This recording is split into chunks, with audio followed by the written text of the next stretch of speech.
We are still fighting in the IDF in the various arenas. We are still realizing some of the goals of the war, the most important goals, which is returning the hostages. The forces, as I have been impressed in my visits with them, are very determined and know what they are fighting for. Dismantling Hamas, its governing and military capabilities, returning the hostages, and returning the civilians, citizens of Israel, to their homes safely. In other arenas that are further away, the IDF continues to take action in full force. I am currently near Mefalsim, the place where many were murdered and where many were abducted from. In this very place, I choose to speak about the situation as well as about myself. On the day when a person takes upon themselves to be a commander in the IDF, they take upon themselves responsibility, a responsibility that has no expiry date. On the first day of the war, in the assessment, I very loudly took responsibility, my own responsibility, for the IDF's failure to defend the civilians on the 7th of October. That is what I did also on the 6th day of the war publicly. The main aim of the IDF is to protect citizens of Israel, and we have failed to do so. And the outcomes of that terrible day I have been bearing since then and will continue to bear for the rest of my life.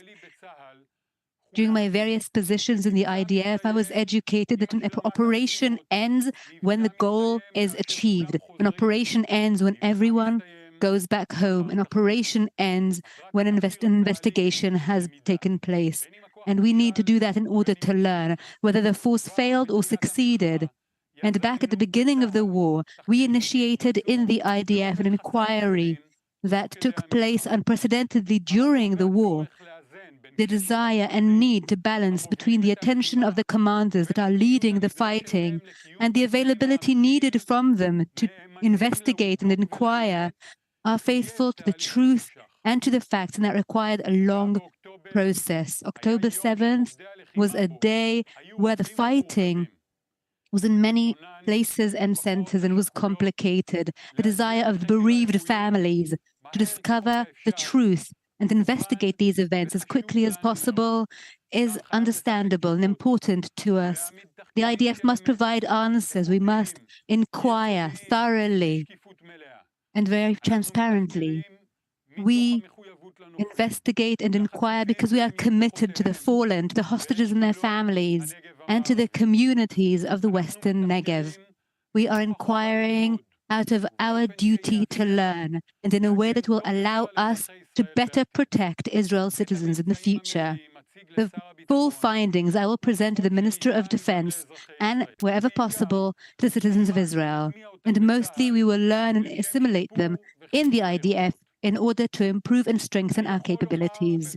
I can say very safely right now that no one has concealed information, no one knew what was going to happen, no one helped the enemy to execute their evil and cruelty.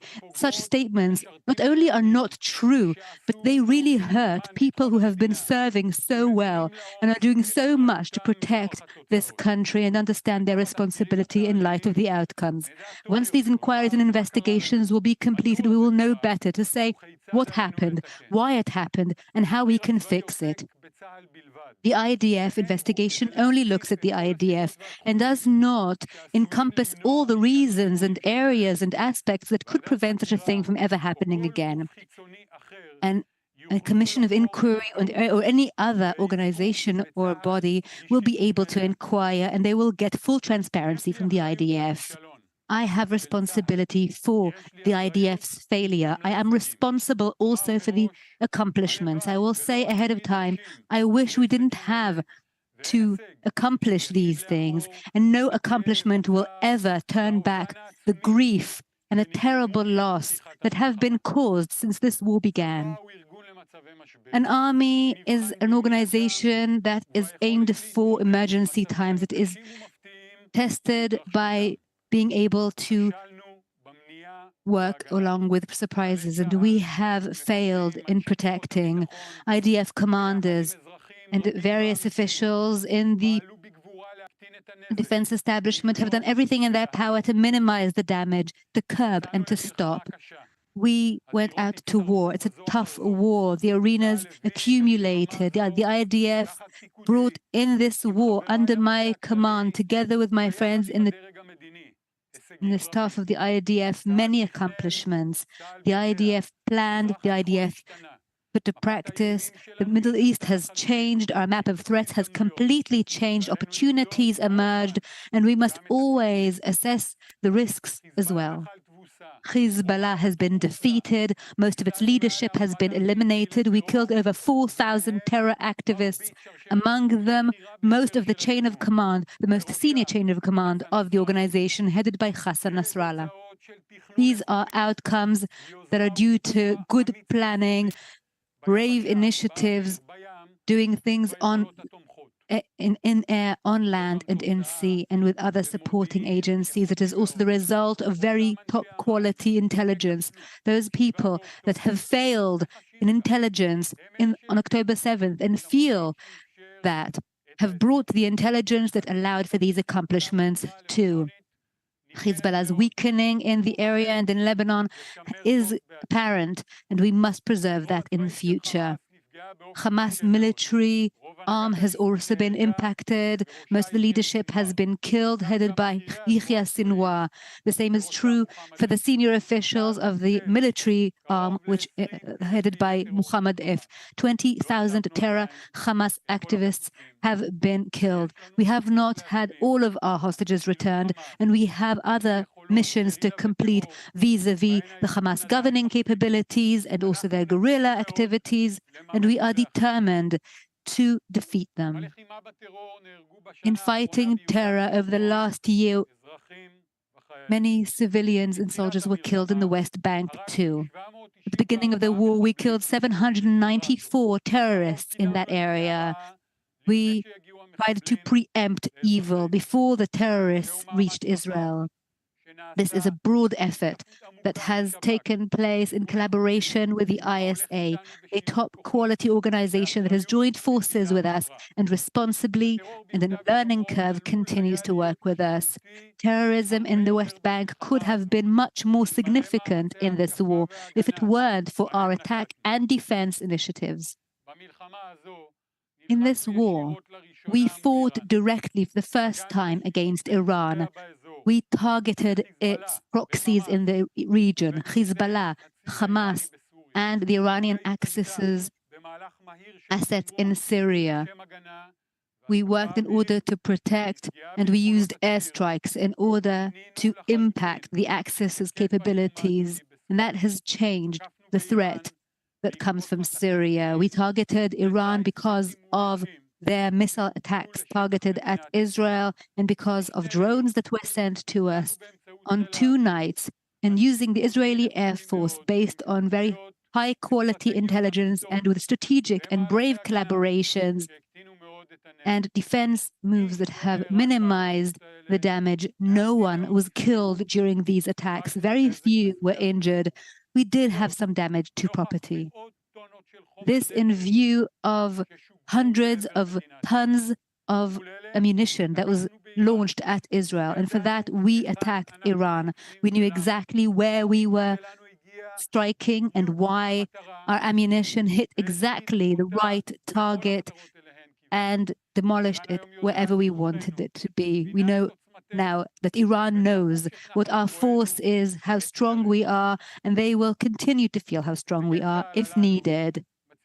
These IDF accomplishments position Israel in a different light here in the region and around the world, both with respect to October 7th, but also with respect to what was happening before the war began. This has great significance, and we will need to maintain these accomplishments, even in the way that we perceive our actions in the future. Never will these accomplishments alleviate the loss and pain, but they will allow us to establish a better future for all of us. The transition between the terrible failure and these accomplishments was full of difficulties and required much force and much talent. I am very proud of the IDF for getting back on its feet, for the way and its outcomes. I'm proud of the commanders and the reservists, all the different soldiers and the civilians who work for us. I have no desire to hang on to my position. From a value-based perspective, it is not right for my term to be completed. And that is what I've said in the past. It is the right time to make decisions. I am investing everything I have in the war, have been for 473 days, in order to make sure that Hamas will be eliminated from a governing and military capability perspective, in order to return the hostages and in order to allow those who lived in the north and in the western Negev to their homes. Today, I have told the Prime Minister and Minister of Defense of my desire to deliver on my responsibility to end my term in office on March 6th. Until then, we will complete all the investigations and all the urgent missions, and I will pass on command over the IDF thoroughly and responsibly to any of the candidates that will be appointed to replace me. Very soon, I will complete 40 years of military service. I have always seen the needs of the IDF and Israel before me. They were so important, much more than me. And that's the same is true now. This decision has been made by me a long time ago. But now that the IDF is reigning supreme and another hostage deal is underway, it is the right time. I have decided to wait with this statement several weeks. I thought that it's not the right thing to do, to talk about myself and about ending this position when the fate of the hostages is still in the balance hanging and the families don't know enough. And when the Gaza fighting is still going on, when so many are still sacrificing their lives. I would like to strengthen the families of the hostages and their anticipation and their expectancy and their long wait. I want them to know that we are doing everything in our power. I would like to embrace the bereaved families, and I would like to salute the wounded and strengthen them as they recover. During the entire war, since October 7th, I have looked at the failure head on. I did not try to avoid my responsibility, and I did not forget for a single moment that I am the commander who sent his soldiers to the battle from which they never returned, and to the positions from which they were taken. And I would like to bow my head low in memory of the civilians that we did not manage to save, and our fellow fighters in the Rapid Response Unit and in the various IDF units, men and women in reserve and regular duty who withstood their positions and did not abandon them. I had the right and the privilege and the honor of being the commander of the IDF, to face the failure, but to turn it into a lever instead of a weight, and to lead Israel and its people to a safer reality for many years to come. And these are the names of the people of Israel. That is the next section, next portion of the Torah we will be reading this Shabbat. These are the names we will never forget. Those we will never forget because they are no longer here, and those we are waiting for their return. May they all return.